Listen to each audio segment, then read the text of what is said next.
Aliens vs. Predator Gold Edition is an upgraded version of Rebellion's hit PC game Aliens vs. Predator, released in 1999, and it's sometimes just called AVP Classic. That said, from what I read, this game is based off the Atari Jaguar game of the same name, which was the best-selling game on the console, and was at one point a pack-in game for it in Japan, which was also developed by Rebellion.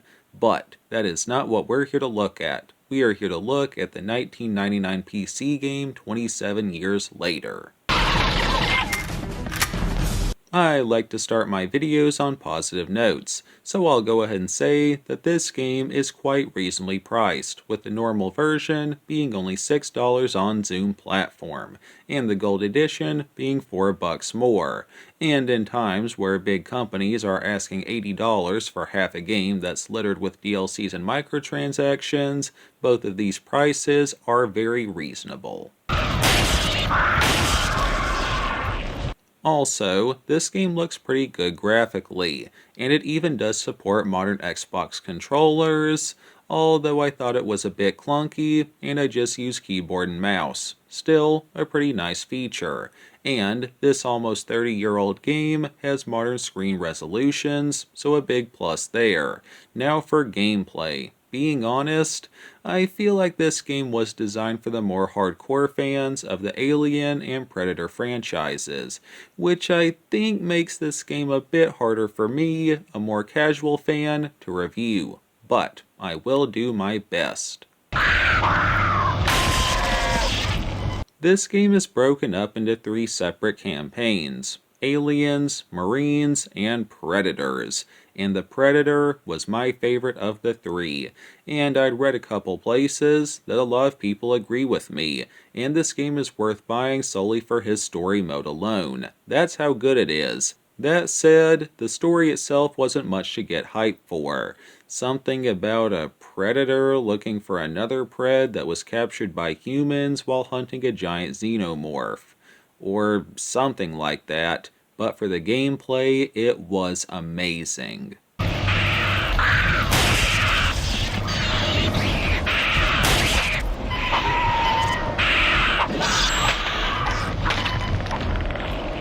You start off with 3 weapons. Also, you have a medkit, a cloak, and several vision modes. But you do get a couple more weapons later in the campaign. For your starter weapons, you had a melee wrist blade, a silent but deadly spear gun, and rockets. And later on, you get a plasma pistol and a disc, similar to the glaive on Dark Sector. Now, the wrist blade seemed to do the most damage when you caught enemies by surprise. But even when against alerted enemies, it still dealt heavy damage. The spear gun was, well, a spear gun that you could use to shoot enemies from afar quietly, and it could one-hit human opponents.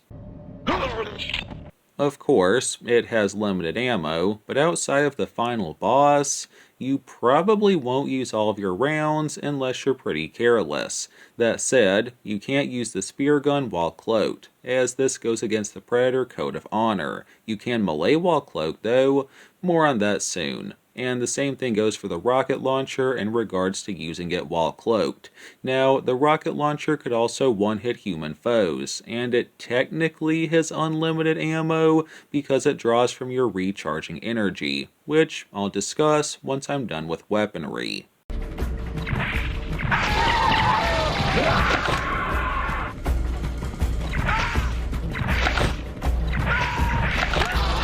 Anyways, for your blaster, it wasn't great against humans due to its crappy range, but it could defeat normal xenomorphs and facehuggers in one blow, and it also pulls from your energy stockpile, although the pistol does require caution as it has quite a bit of splash damage. For the disc, it really wasn't useful if you ask me, a silent throwing weapon that you have to track down after using it, or you can remotely call it back to you. I used it like twice and just went back to the spear gun, which was way better. And finally, your med kit. This drained a lot of energy for every use, and you were left vulnerable while using it. but it's, well, a med kit, and based off your character's reaction to using it in-game and in the movie, it seems to be quite painful.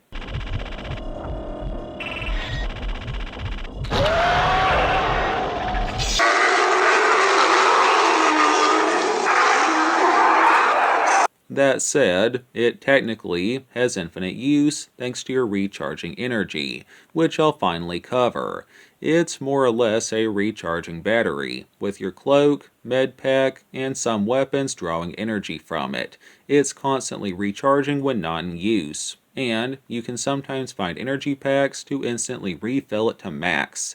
Anyways, getting a bit deeper into the Predator's equipment, the cloak basically makes you transparent with only a faint outline of the Predator being visible, and, on paper, it's most effective in low light places.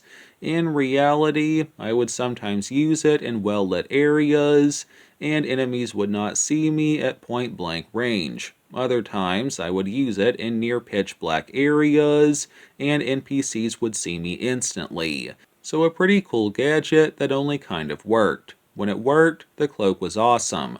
When it didn't work, oh well, although it seemed to have no effect against aliens and only humans. Now, one of the biggest reasons I like the Predator campaign the most was it's the easiest and the most straightforward. For one, the Pred has a lot of health, mixed with his technically unlimited ammo and heals.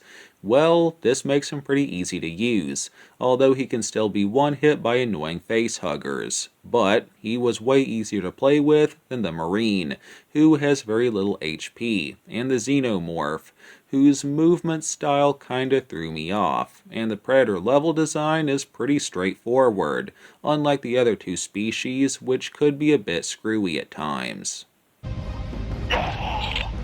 I think the last thing to mention here is that 1. The final boss for the Pred was a giant xenomorph queen, and that the Pred's vision modes vary in usefulness based off what you're hunting.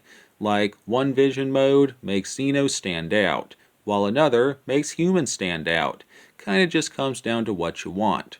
But yeah, that's the Predator story mode. It was very fun to sneak around and pick off humans, or to brute force my way through a horde of Xenos. Again, I'd buy this game just for the Predator campaign alone, as it was a total blast. And it kinda makes me want to check out the Predator standalone game, Concrete Jungle. Anyways, time to move on to the Marine campaign. Okay, the Marines. This campaign was decent. It was playable, and I did beat it, but it was just okay. I'm not really sure what the devs were going for here, as it felt like this was intended to be a mix of like Medal of Honor with a survival horror twist, and I just wasn't the biggest fan of it. For one, the levels often felt pretty maze-like, especially level 3, which I spent many frustrated hours on. After stumbling around on that level for at least 4 hours, I caved and looked up a tutorial to figure out what on earth I was doing wrong. In that particular level, at a certain point, you have to shoot a random piece of metal on a ceiling with a grenade, which will then fall down and make a bridge from point A to point B for you to cross. This felt like some old school COD Zombies optional Easter egg, especially since this area was pretty off to the side if you ask me. Like, how many people looked up and thought, I wonder what happens if I shoot this with a grenade? Maybe there's a moment in one of the films where this occurred, but this was rather frustrating. Also, you don't have a map, which apparently the Jaguar version had. Another very annoying thing about the Marine campaign was weapon jamming. I guess in the AVP world, things are still mass-produced in China, because your guns jam left and right like crazy. I initially thought that this was a glitch, But then someone told me that this was normal, and their best guess was that Rebellion wanted to do this to add tension in the game. I do think that weapon jams can cause some extra chaos in tough situations, if they're done right, like weapon deterioration in Fallout or one of the guns on Metro Last Light, which will jam on rare occasions. But on Fallout, you can repair your gun, and on Metro, this only happened with a single weapon and it was a pretty rare occurrence. So, whenever my gun did jam in that game, it totally caught me off guard. In AVP, this happened so often, it just annoyed the crap out of me, and it added nothing but frustration to the game. I think if weapon jamming was a rare occasion, I probably would have appreciated it, but it felt like my firearms were jamming every 2 minutes.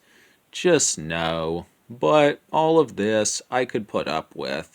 But the backbreaker flaw of the Marine campaign were the Predators, on top of all this other nonsense. So, whenever you weaken a Predator enough, he self-destructs, which is accurate to the movies, and his bomb can one-hit you, in a game with limited saves per level. Okay, fine, if I'm near an explosion or unprotected, this makes sense. What does not make sense is being far away from the explosion, being safely hidden behind cover, and his bomb still killing me instantly, while what I'm hiding behind is unscathed. This ain't okay. If I'm behind something that's unharmed by an explosive blast, I should not be one hit from an explosion on the other side. And I know that the Pred's bombs are very dangerous, but this is too big of a no-no for me to overlook.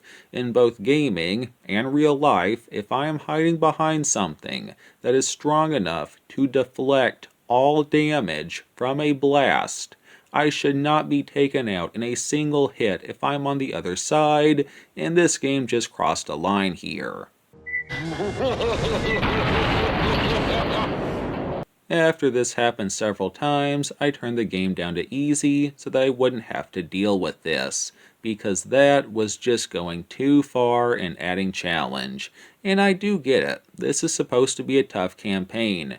You're a weak human marine up against monsters that were pretty much bred for war, be it the tanky predator or the swarms of Xenos with their acid blood. But the bomb thing, no. And the final boss wasn't good in my opinion, but that is solely opinion there, and I understand if somebody disagrees on that. On the bright side, the Marine does have a pretty hefty arsenal of guns, being a pulse rifle, smart guns, a flamethrower, pistols, and a minigun. You also have flares and night vision goggles, and you restore HP, armor, and ammo by finding pickups. And like the Predator, you can still be one hit by face huggers, which was annoying, but understandable. All this said, for the Marine campaign, it was just okay. It did have some fun moments of battling hordes of Xenos with cool guns when they weren't jamming, but the Predator campaign was way better than the Marines.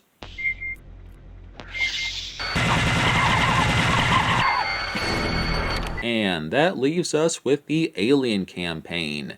This is the hardest one for me to discuss, as it was physically very challenging for me to play, as every time I booted up, I got pretty bad motion sickness. Now, this isn't the game's fault, and I don't hold this against AVP, but just the way that the Xeno climbs on walls and ceilings, this made me get really sick and nauseated, and I just couldn't play this for more than like 5 to 10 minutes at a time. The longest stretch I tried the Alien campaign for was about 20 minutes straight, and after that I was very dizzy, very lightheaded, my stomach was in turmoil, and I had to just turn the game off and go lie down. Again, just something about the way that the alien moves did not agree with me. That said, from what I was able to play, it seems like there is a pretty solid foundation for the Alien campaign, and I do understand why the Xeno has such odd movements. because, well, that's just how they are. They climb on walls and ceilings, something that us humans aren't really used to. I guess you could say that the concept is alien to us. And again, I did see a decent foundation of a campaign here, skulking about as a deadly monster and one-hitting weak humans. And you do have night vision, and a couple attacks, which was cool. But if you're prone to motion sickness, maybe pass on the Xeno campaign. Performance-wise, this title overall ran well, and the music was mostly pretty good. The couple of VAs in this game were alright, and the sound effects were pretty solid. Now I should note that after beating a campaign, you unlock some bonus levels for that species, which was cool.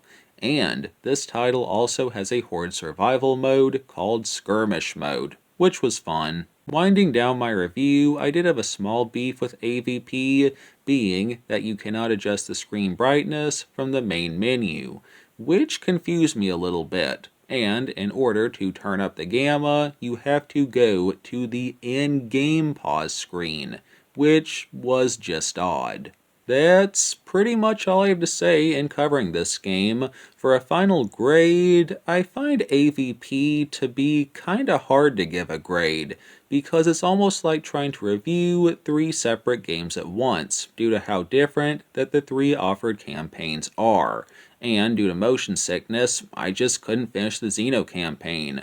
But for the other 2, if Predators was a standalone game, it'd probably earn a 9.7 out of 10 from me. And the Marines, maybe more like a 7 out of 10, which would roughly average a 8.5 out of 10 for the whole game. But again, this title is worth buying solely for the pred. Shoot, this whole game is only $6 if you just want the standard edition, and the Predator mode alone is worth at least quadruple that, in my opinion. Self-destruct. All personnel must evacuate. Destination achieved. And that's my honest review of this game. I do apologize if I ticked anyone off, but I'm just being honest. As for similar games I could recommend, I highly suggest Rebellion's Judge Dredd, Dredd vs. Death, another first-person shooter from roughly the same time period that is also on Zoom platform. And that's the vid itself for today. Thanks for watching and for putting up with my bad voice. For newcomers here, I mostly review and discuss Xbox 360 games, but I am willing to cover other devices like today, so maybe sub if that sounds interesting. As for our Bible verse of the day, I read from Matthew 6:24 NIV. You cannot serve both God and money. And like always, none of my vids are made by robots. Keep YouTube human, and I never consent for my content, likeness, and voice to be altered and copied by robots in any way. My foot is falling asleep, so I gotta go. Have a good one. Also, I'm thirsty. Thanks again for watching. God bless. Peace.